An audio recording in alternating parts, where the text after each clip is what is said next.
សម្រាប់ខ្ញុំគិតថាខុសគ្នាដាច់ហ្មងទាំង lifestyle ហើយនិងរបៀបរបបនៅក្នុងការរៀនប៉ុន្តែពាក់ព័ន្ធមួយការហៅសកលយល់ដឹងថាយើងគួរតែរៀនសកលវិទ្យាល័យមួយណាល្អហើយសម្រាប់បញ្ហាហ្នឹងដែរគឺពិបាកមែនតើហើយខ្ញុំគឺត្រូវ explore ខ្លួនឯង research ខ្លួនឯងហើយសួរសិស្សច្បងសួរអីខ្លួនឯងទៀត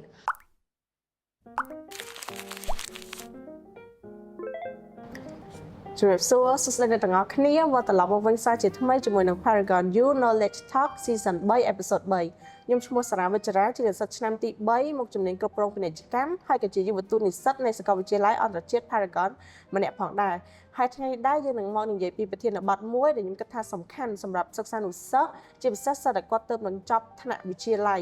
ហើយប្រធានបទថ្ងៃនេះនិយាយអំពីបទពិសោធន៍ដែលអត់មាននរណាប្រាប់អ្នកអត់សូវមានអ្នកគេប្រាប់អ្នកក្នុងជីវិតជានិស្សិតដែលជាភាសាអង់គ្លេស What they don't tell you about the university life ហើយថ្ងៃនេះដែរយើងក៏មានភ្ញៀវកិត្តិយសមួយរូបដែលគាត់នឹងមកចែករំលែកបទពិសោធន៍របស់គាត់ប្រាប់យើងទាំងអស់គ្នាដែរគឺចឹងហ្គិចអាចណែនាំខ្លួនបន្តិចបានអត់ជំរាបសួរក៏ដូចជាសួស្តីអ្នកនរអគ្នាខ្ញុំឈ្មោះមួយហ្គិចសប្តាហ៍គឺជានិស្សិតឆ្នាំទី3ផ្នែកគ្រប់គ្រងពាណិជ្ជកម្មនៃសាកលវិទ្យាល័យអន្តរជាតិ Paragon ហើយថ្ងៃនេះដែរខ្ញុំមានកិត្តិយសមែនតើដែលបានវិជ្ជរា invite មកកម្មវិធី podcast ថ្ងៃនេះអូខេឥឡូវមុននឹងចូលយើងតែងតែឮគេនិយាយថាអូចាប់ទី12ទៅដឹងតែស្រួលហើយចាប់ទី12ដឹងស្រួលឮរហូតហ្នឹងហើយហើយចឹងទៅចង់ឲ្យ Gage វិលត្រឡប់ទៅក្រោយតិចទៅមុនពេលដែល Gage ចូលសកលឬក៏ពេល Gage ទៅចប់ថ្នាក់ទី12ដំបូងថាតើ Gage បានរំពឹងអីខ្លះពីជីវិតនៅសាកលវិទ្យាល័យពាក់ព័ន្ធមួយពាក្យហ្នឹងខ្ញុំក៏ធ្លាប់ឮដែរតែពាក្យច្រើនសិស្សមកគាត់និយាយរហូតថាចប់ទី12ដឹងស្រួលហើយអញ្ចឹងទៅកាលនោះខ្ញុំគិតថាចាពេលដែលយើងចប់ទី12ទៅយើងមកសាកលវិទ្យាល័យយើងឡើងមកវ័យមួយទៀតដែលហៅថា adult ហើយត្រូវអត់ហើយយើងនឹងមានសេរីភាពច្រើនជាងមុនយើងអាចហេតុអីដែលយើងស្រឡាញ់ហើយយើងរៀនមកតិចមកជាងមុនទៀតនិយាយទៅគិតថាជីវិតឡើងមកសាកលគឺ freedom ហ្មងប៉ុន្តែចាក់ស្ដែងអត់ទេអ្នកទាំងអស់គ្នាទី1ពាក់ព័ន្ធមួយ freedom អញ្ចឹងកាលនោះខ្ញុំគិតថាចាពេលដែលយើងឡើងមកសាកលអញ្ចឹងទៅពេលដែលយើងចង់ទៅណាទៅណីគឺយើងអាចសម្រេចចិត្តដោយខ្លួនឯងបានមិនចាំសុំម៉ាក់ប៉ាដូចពីមុនអញ្ចឹងណាព្រោះអីកាលយើងនៅរៀនយើងសុំគាត់រហូតទៅណាក៏ត្រូវតែសុំគាត់ដែរដល់ពេលយើងមកសកលយើងគាត់ថាយើងធំហើយអញ្ចឹងប្រហែលជាឡើងអីហីប៉ុន្តែអត់ទេម៉ាក់ប៉ាក៏គាត់នៅតែបារម្ភពីយើងគាត់នៅតែសួរសុខទុក្ខយើងរហូតអញ្ចឹងអីដែលខ្ញុំ learn ពីចំណុចហ្នឹងគឺ instead of គិតថាវាជាសម្ពាធយើងគួរតែគិតថាវាជាក្តីបារម្ភជាក្តីស្រឡាញ់ពីម៉ាក់ប៉ាព្រោះអីគាត់ស្រឡាញ់យើងមិនគាត់សួរនាំយើងថាយើងមិនហើយគាត់ចង់ដឹងសុខទុក្ខយើងតែប៉ុណ្្នឹងឯងYes ហើយដូចមួយទៀតដែលខ្ញុំស្បឃើញអញ្ចឹងដូចថាជា scenario មួយចុះមនុស្សម្នាក់គាត់មកពីខាងក្រៅមកដល់ផ្ទះពេលយប់ម្នាក់ឯងហើយទៅអត់មានពីណាគេសួរគាត់ថាគាត់ញ៉ាំបាយនៅគាត់ថ្ងៃហ្នឹងជួបរឿងអីខ្លះអត់មានទេប៉ុន្តែមាន2 point of view ទី1គឺគាត់គិតថាវាជា freedom ហើយម្នាក់ទៀតគឺគាត់គិតថាវាគឺជា loneliness អញ្ចឹងចង់ឲ្យអ្នកទាំងអស់គ្នាគិតមើលហើយឈូសខ្លួនឯងថាគួរតែគិតពី point of view វិញណាបើសម្រាប់ខ្ញុំវិញក៏គិតដូចគេដែរនិយាយទៅតែងតែលឺហ្មងថាចាចប់ទី12ទៅដឹងតែស្រួលហើយខ្ញុំគិតចឹងហ្មងដោយសារអីកាលខ្ញុំនៅទី12ហ្នឹងគឺខ្ញុំធ្វើតែលំហាត់ទេធ្វើតែលំហាត់គណិតរូបគីមីជីវៈខ្មែរទៅសេសំណេរទៅសេអីនិយាយទៅរៀនគាត់តែធ្វើលំហាត់ចឹងទៅខ្ញុំគិតថាចាចប់ទី12ទៅអាលំហាត់ហ្នឹងវាលេងមានអីឲ្យខ្ញុំធ្វើអីចឹងទៅខ្ញុំមានពេលច្រើនខ្ញុំមានពេលធ្វើអីផ្សេងច្រើនណាមានពេលធ្វើអីដែលខ្លួនឯងចូលចិត្តឬក៏តនេច្រើនហ្នឹងហើយខ្ញុំពិតជាគិតអញ្ចឹងមែនថាអូចាប់ទី12ទៅដឹងថាស្រួលហើយប៉ុន្តែពេលចូលសកលប៉ិតមិនដឹងទន្ទឹមនឹងនឹងដែរតែកិច្ចអាច point out ឬក៏អាចនិយាយប្រាប់បានអត់ថាចាជីវិតកិច្ចនៅសកលហើយនិងជីវិតកិច្ចនៅវិទ្យាល័យតើគេគិតថាវាមានភាពខុសគ្នាមិនសម្រាប់ខ្ញុំគិតថាខុសគ្នាដាច់ហ្មងទាំង lifestyle ហើយនិងរបៀបរបបនៅក្នុងការរៀនពាក់ព័ន្ធមួយ lifestyle អញ្ចឹង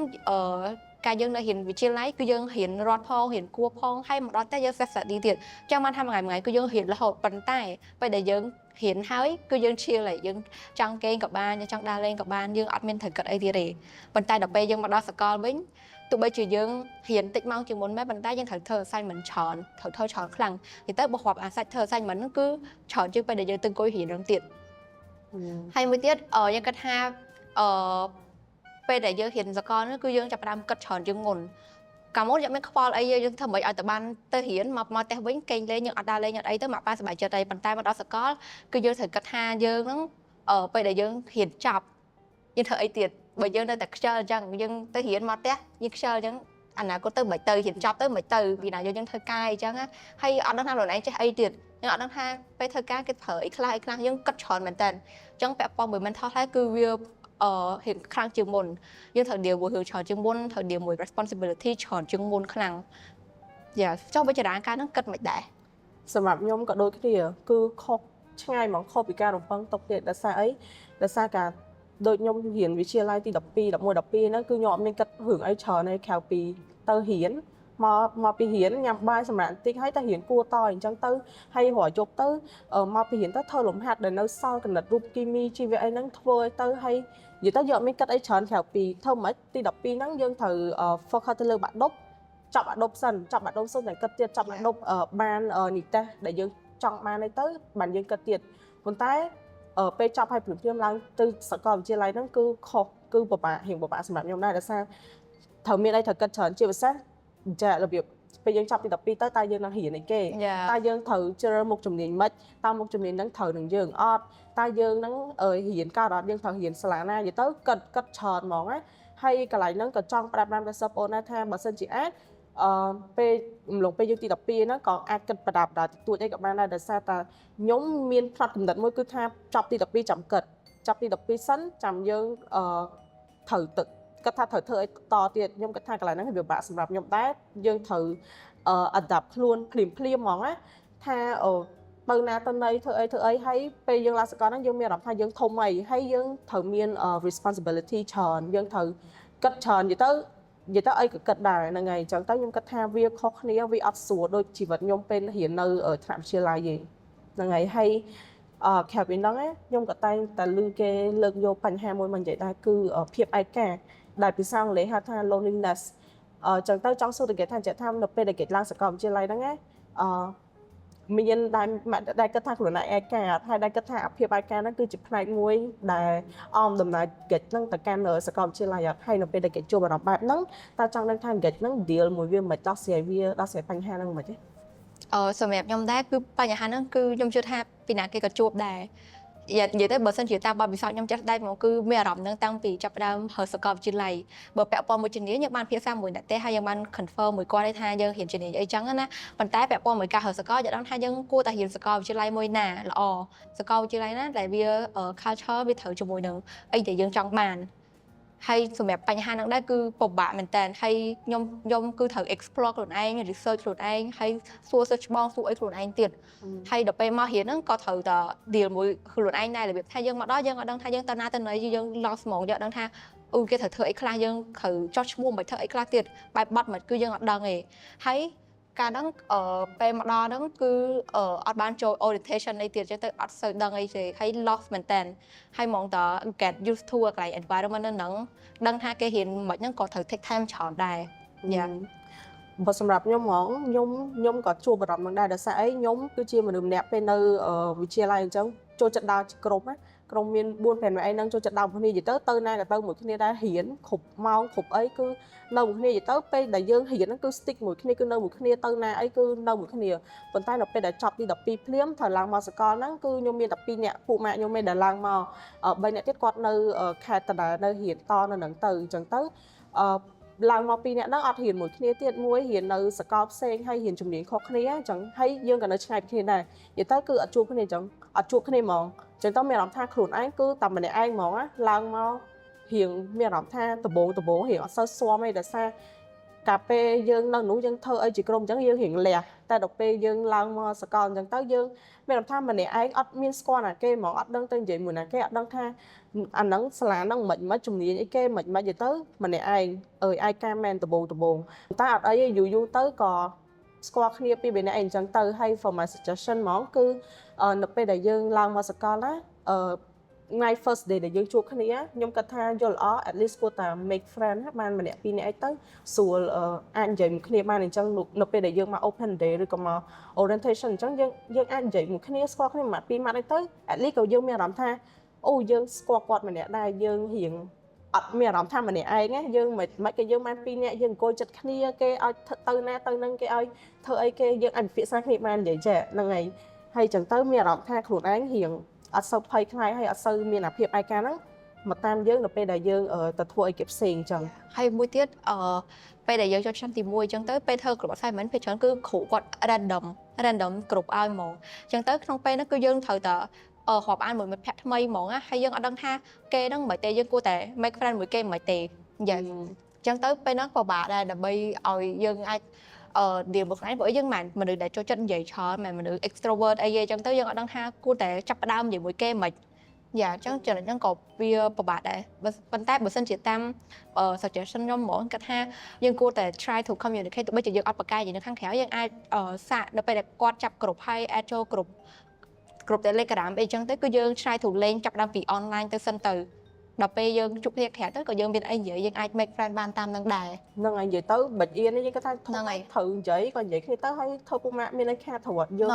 nâng ấy ai chui cái này ban chọn dươngไปคลาอาทิตย์មួយគ្នាដល់ចប់ឆ្នាំទៅបើ friend គ្នាទៅដូចនិយាយទៅវល់មកជីវិតយើងនៅសកលគឺអាចស្រៀងគ្នាអញ្ចឹងមិនបានហើយមួយទៀតត្រូវចាំថាចាពេលដែលយើងមកសកលអញ្ចឹងមិនមែនតែយើងឯអ្នកផ្សេងក៏គេជួបអារម្មណ៍ដូចយើងដែរគេមានអារម្មណ៍ថាគេថ្មីនៅក្នុង environment ហ្នឹងគឺគេថ្មីសតថ្មីទាំងអស់គ្នាអញ្ចឹងម្នាក់គឺគេ looking for you friend ហើយអញ្ចឹងបើសិនជាយើងបើសិនជាយើងបើកចិត្តនៅក្នុងការនិយាយគឺគេនឹងបើកចិត្តក្នុងការនិយាយជាមួយយើងវិញហើយយើងអាច make friend មួយគេបានហើយ yes ហ្នឹងហើយហើយក្រៅពីរឿងឯកា loneliness អីហ្នឹងក៏ខ្ញុំតែងតែគេលើកពីបញ្ហាមួយទៀតដែរគឺgroup assignment ធ្វើការងារជាក្រុមយើងនឹងស្រាប់ហើយ group assignment ពេលខ្លះ 4-5 នាក់ឬក៏ 3-4 នាក់អីទៅតាមដែលយើងចាប់ខ្លួនឯងឬក៏គ្រូគាត់ random ចាប់ឲ្យយើងហើយនៅក្នុងនេះដែរក៏តែងតែមានមនុស្សភាគតិចម្នាក់ពីរនាក់ទៅគឺគាត់ខ្ជិលគឺគាត់អត់សូវមាន responsibility ទៅលើការងារឬក៏ part ដែលគាត់ត្រូវធ្វើអីចឹងទៅចង់សួរបាត់ពិសោធន៍គេថាតើនៅពេលដែលធ្វើការងារជាក្រុមហ្នឹងធ្លាប់ជួបមនុស្សបែបហ្នឹងអត់ដែលគាត់ខ្ជិលអត់សូវធ្វើការដែលអង់គ្លេសយើងហៅថា free rider ហ្នឹងហើយបើសិនជាគេធ្លាប់ជួបតើគេមានវិធីបែបណាដើម្បីដោះស្រាយអញ្ចឹងហ៎យ៉ាខ្ញុំជឿថាពីណាគេក៏ជួបដែរដោយសារតែយើងរៀននៅសាកលទៅគឺគ្រប់ assignment មានគ្រប់ course ហ្មងគឺយើងគឺយើងធ្វើការក្រុម assignment ច្រើនអញ្ចឹងយើងជាអត់ផុតទេតែសំខាន់យើងត្រូវដឹងថាយើងdealមួយបញ្ហាហ្នឹងមិនអញ្ចឹងសម្រាប់ខ្ញុំចាក់ស្ដែងពេលដែលជួបជាមួយនឹងអ្នកដែលគាត់អត់សូវ communicate គឺខ្ញុំលើកទឹកចិត្តឲ្យអ្នកទាំងអស់គ្នាព្យាយាម make friend មួយដើមព្យាយាម try your best to communicate ដោយសារតែយើងអត់ដឹងថាគេជួបបញ្ហាអីមិនបានគេអត់មក engage ជាមួយនឹងក្រុម assignment ហ្នឹងទេជួនកាលគេអាចមានបញ្ហានៅផ្ទះគេអាចមានបញ្ហាគ្រួសារឬក៏កន្លែងធ្វើការអីចឹងទៅអញ្ចឹងជាដំបូងគឺយើងគួរតែ try to communicate សួរគេថាតើអត់ពេលណាអាចជួបគ្នាបានពេលណាអាចពិភាក្សាគ្នាឬក៏ meeting online បានហើយគេមានបញ្ហាអីផាត់គេធ្វើមិនខ្លះយ៉ានៅពេលដែលយើង make friend មួយដុំទៅគេអាចនឹង share យើងខ្លះឲ្យថាពេលណាគេតនេគេចេញវិធីការយើងគេធ្វើការធ្វើអីចឹងទៅអញ្ចឹងយើង adapt មួយគេទៅតែមានមួយទៀត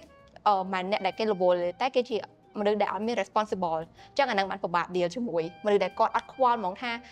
គ្រូឲ្យធ្វើអីអត់ខ្វល់ទេ deadline ឯណាក៏អត់ខ្វល់ដែរហ្នឹងបានពិបាកអញ្ចឹងសម្រាប់បញ្ហាហ្នឹងគឺយើងតែព្យាយាមតែដើម្បីឲ្យលទ្ធផលការងារបានល្អទាំងអស់គ្នាដោយសារបន្ទុកយើងដាក់រួមគ្នាហ្នឹងហើយយ៉ាអញ្ចឹងយើងអាចព្យាយាមចង់ដឹងថាគាត់អត់យល់ឬក៏មិនអញ្ចឹងទៅឬមួយក៏ឲ្យ hint គាត់ថាគាត់អាចនិយាយពីអីខ្លះទៅដើម្បីឲ្យគាត់ហ្នឹងមាន idea ខ្លះឲ្យគាត់យកហ្នឹងទៅប្រើយ៉ាបើនិយាយពីចំណុចដែលមនុស្សខ្ចោលហ្មងណាខ្ញុំជួបផ្ទាល់ហ្មងគឺនៅពេលដែលខ្ញុំនិយាយទៅមកឡើងសកលដំបូងណា semester 1ឆ្នាំទី1ហ្នឹងហើយពេលហ្នឹងយើងអត់មានស្គាល់ណាគេទេហើយធម្មតាដល់ស្រាប់ឯនៅក្នុងថ្នាក់រៀនពេលអត់ស្គាល់គ្នាអញ្ចឹងលោកគ្រូគាត់មិនចាប់ក្រុមឲ្យយើងហ្មងហើយយើងក៏ have no choice តែយើងអត់មានចំណុចឲ្យដោយសារតែយើងអត់មានស្គាល់គេទេអញ្ចឹងទៅលោកគ្រូគាត់ចាប់ក្រុមឲ្យមិនគឺអញ្ចឹងហើយតាមដែលខ្ញុំចាំដូចជាពេលហ្នឹងដូចជាមួយក្រុម5នាក់ហ្នឹងហើយ4នាក់ទៀតគឺ communicate គ្នាតំណែងគ្នាបានល្អធ្វើរៀងខ្លួនអញ្ចឹងចែក part គ្នាចែកកន្លែងដែលយើងត្រូវធ្វើអញ្ចឹងទៅ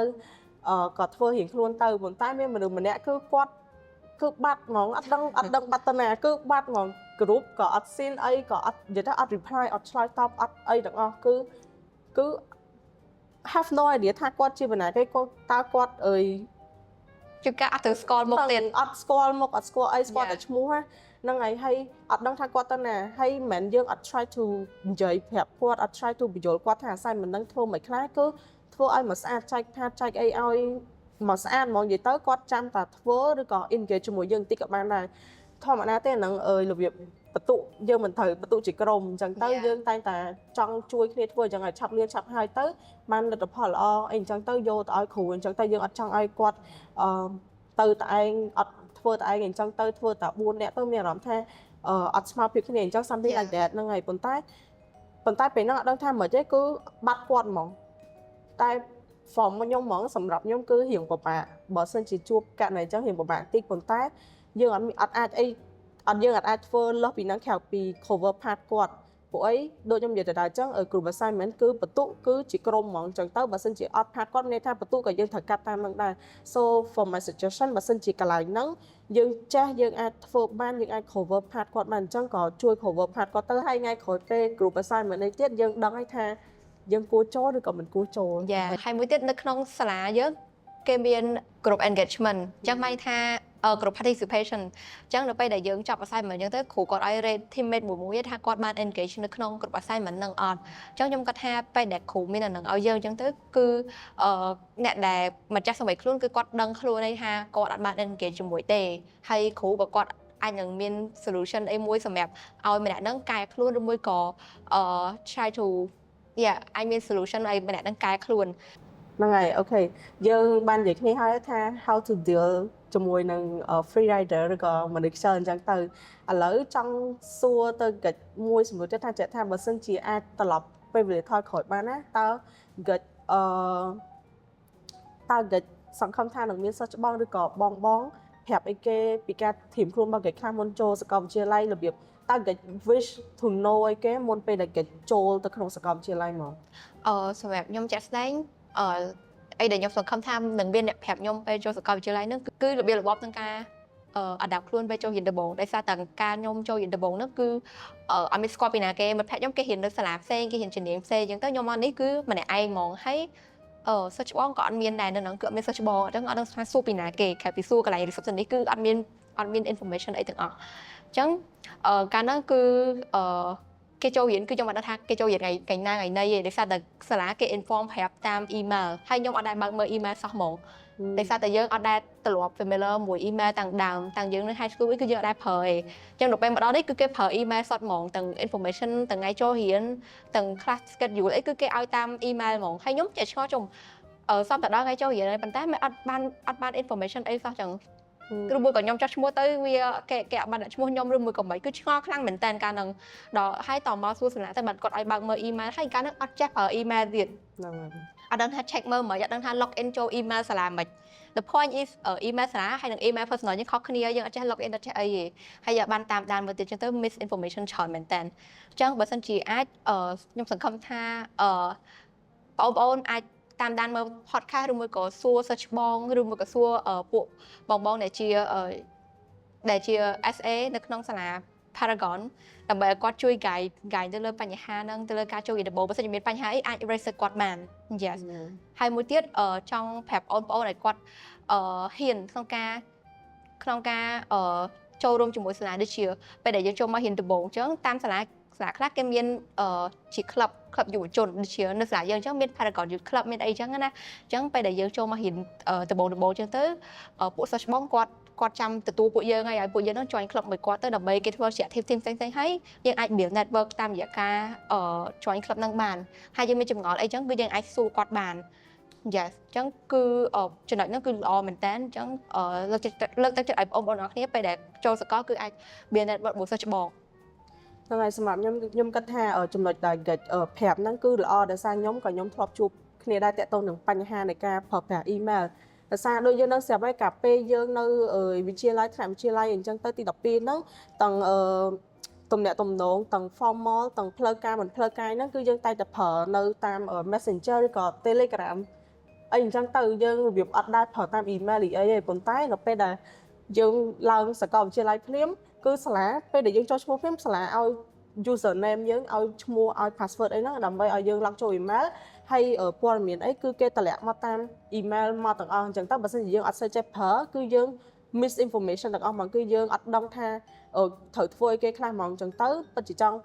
suggestion ឬក៏ចង់ recommend ឲ្យបងប្អូនទាំងអស់គ្នាមុនពេលដែលចូលសាកលហ្នឹងគឺត្រូវចេះប្រើ email ត្រូវចេះបន្ស៊ាំខ្លួនជាមួយនឹងអាហ្នឹងដោយសារតែយើងនឹងត្រូវប្រើ email រហូត4ឆ្នាំហ្នឹងចូលសាកលហ្នឹងគឺព័ត៌មានផ្លូវការឬក៏ថ្ងៃអីផ្សេងអញ្ចឹងគឺពីច្រើនគេតម្លាក់តាម email ជាជាងនៅក្នុង Telegram ហ្នឹងហើយ Yes ហើយមួយទៀតចង់ឲ្យបងប្អូនគាត់ក្លាហានក្នុងការ be yourself ទោះបីជាយើងជួនកាលយើងគាត់ថាយើងត្រូវតាមគេតាមមិត្តភក្តិអីតាំងការនៅរៀនវិទ្យាល័យដោយសារតែយើងមានមិត្តភក្តិដើរជាមួយអីចឹងណាប៉ុន្តែដល់ពេលដែលយើងចូលមកសាកលហើយគឺយើងត្រូវដើរផ្លូវជីវិតយើងខ្លួនឯងអញ្ចឹងយើងត្រូវរៀនអីដែលយើងស្រឡាញ់ឧទាហរណ៍ថាយើង ឆ្លាញ់ជំនាញ business តែបាត់ភ័ក្រយើងគាត់រៀន design រៀនអីចឹងទៅហើយយើងគាត់ថាបើយើងមករៀននេះយើងរៀនតែឯងរៀននៅសាកលនេះតែឯងអត់ស្គាល់គេអញ្ចឹងទៅយើងអត់ហ៊ានទេយើងទៅតាមគេអាហ្នឹងគឺខុសមែនតើដោយសារតែខ្ញុំជួបច្រើនមែនតើអ្នកដែលគាត់រៀនខុសជំនាញរៀនខុសសាលារៀនតាមគេហើយគាត់ដូរគឺខាត់ឆ្នាំជួនកាលរៀនដល់ឆ្នាំទី2ទី3ហើយគាត់ switch ដូរមករៀនជំនាញដែលខ្លួនឯងស្រឡាញ់តាមក្រោយវិញអញ្ចឹងទៅត្រូវរៀនពីឆ្នាំទី1ឡើងវិញអញ្ចឹងខាត់ឆ្នាំមែនតើហើយyes អាហ្នឹងគឺជាជំហានដំបូងនៅក្នុងការ be yourself ហើយមួយទៀត along the journey ក៏យើងត្រូវតែក្លាហានក្នុងការជឿជាក់លើខ្លួនឯង trust your own process ដូចថាយើងចង់ធ្វើអីយើងសម្រាប់ចិត្តដើរផ្លូវជីវិតមិនគឺយើងត្រូវតែធ្វើដោយខ្លួនឯងយើងត្រូវតែជឿជាក់លើខ្លួនឯងព្រោះអត់មានពីណាគេមក responsible ថាយើងដើរផ្លូវហ្នឹងទៅមិនអីចឹងយើងដើរតាមគេក៏អត់ប្រកាសថាត្រូវដែរប៉ុន្តែពេលនិយាយប្រាប់ចឹងទៅ it's not that really serious តាំងពីដំបូងតាំងពីឆ្នាំទី1ហ្មងឯង so just be yourself ហើយ like អត់អីទេឆ្នាំដំបូងយើងអាច can chill can relax អីតិចវា don't try to be so hard on yourself ពេកក៏បានដែរវាតាមដំណើរធម្មតាគ្រាន់តែយើងកាន់តែធំទៅចាំយើងរបៀបជប់អីយើងដឹងទៅហ្នឹងហើយតាមហ្នឹងទៅរបៀបគុំធ្វើបាបខ្លួនឯងពេកតាំងពីឆ្នាំទី1អីអញ្ចឹងទៅហ្នឹងហើយព្រោះឆ្នាំទី1យើងអត់ហ៊ានច្រើនទេរបៀបថាគេដាក់ schedule មកគឺឲ្យយើងនឹងចាប់ដើម adapt ខ្លួនម្ដងតិចអញ្ចឹងរយៈពេលហ្នឹងគឺយើងហ៊ានផងយើង network ផងយើងយល់ស្វែងយល់ពីខ្លួនឯងផង explore ខ្លួនឯងផងហើយបើយល់ល្អគឺបើអាច build network ដោយសារតបើសិនជាយើងនៅតែឯងអញ្ចឹងទៅយើងមានអារម្មណ៍ថាវាអត់មាន motivation ក្នុងការមកសាលាយើងមានអារម្មណ៍ថាតែឯងយើងអត់មកក៏អត់មានពីណាដឹងឯងអញ្ចឹងទៅបើសិនជាយើងមានមិត្តភ័ក្តិឬមួយក៏មានដែលយើងស្គាល់អញ្ចឹងទៅយើងចាប់ដើមដឹងថាតាមពិតវាថាម្នាក់គឺ matter ហ្មងយើងត្រូវតែវាក៏ឡើងចិត្តក្នុងការមកសាលាយើងដឹងថាខ្លួនឯងហងៃយើងធ្វើអីយើងតួនាទីយើងគឺយើងមកសាលាហើយយើងទៅយើងចង់ explore លើផ្នែកផ្សេងដូច volunteer ដូច internship ដូចអីចឹងគឺយើងអាចធ្វើបានyes ហើយចុងក្រោយចង់សួរតែគេថាតើគេមាន advice ឬក៏សារប្រាប់តាមអីខ្លះអត់ដើម្បីទៅកាន់ជាពិសេសសិស្សដែលគាត់ទៅនឹងចប់អាដប់ថ្មីនេះមុននឹងឡើងសាកលវិទ្យាល័យតើគេមានអីចង់ប្រាប់គាត់ឬក៏ចង់ផ្ដែប្រាប់ទៅគាត់អត់សម្រាប់បងប្អូនដែលគាត់ទៅចប់ទី12ភ្លាមចង់ suggest ឲ្យពួកគាត់ហ្នឹងdon't be hard on yourself ហើយ trust your own process ទោះបីជាយើងជួនកាលយើង lost មែនប៉ុន្តែ that also the process that also part of your journey ចឹងទៅតើតើយើង lost ខ្លះមិនយើងដឹងថាយើងនឹងដើរដល់ណាហើយយើងព្យាយាមរកខ្លួនឯងso ជួនកាលពេលដែលយើងជួបបញ្ហាវាជាអីមួយដែលធ្វើឲ្យយើង grow នៅកន្លែងហ្នឹងហ្នឹងហើយខ្ញុំគិតថាបទពិសោធន៍ដែលគេបាននិយាយប្រាប់យើងហ្នឹងគឺល្អមែនទែនជាពិសេសបងប្អូនគាត់អាចយកអាហ្នឹងគឺជាជំនួយឬក៏បទពិសោធន៍អីដែលនិយាយទៅរឿងអីដែលគាត់ចង់ដឹងពីជីវិតជានិស្សិតឬក៏នៅសាកលវិទ្យាល័យហ្នឹងគាត់អាចយកទៅធៀមខ្លួនមុនពេលដែលគាត់ឡើងទៅសាកលអីអញ្ចឹងទៅហ្នឹងហើយចុងក្រោយអរគុណហ្គេចដែលបានចំណាយពេលនិងចំណាយទាំងពេលចំណាយទាំងកម្លាំងដើម្បីមកចែករំលែកបទពិសោធន៍ល្អៗជាពិសេសទៅកាន់សិស្សប្អូនទី12ទាំងអស់ដើម្បីឲ្យគាត់យកជាចំណេះដឹងក៏ដូចជាគាត់អាចធៀមខ្លួនបានណាមុនពេលដែលគាត់ឡើងជានិស្សិតហ្នឹងហើយចុងក្រោយអរគុណអ្នកទាំងអស់គ្នាដែលបានទស្សនា podcast នេះរហូតដល់ចប់ជួបគ្នានៅ episode ក្រោយបាយបាយ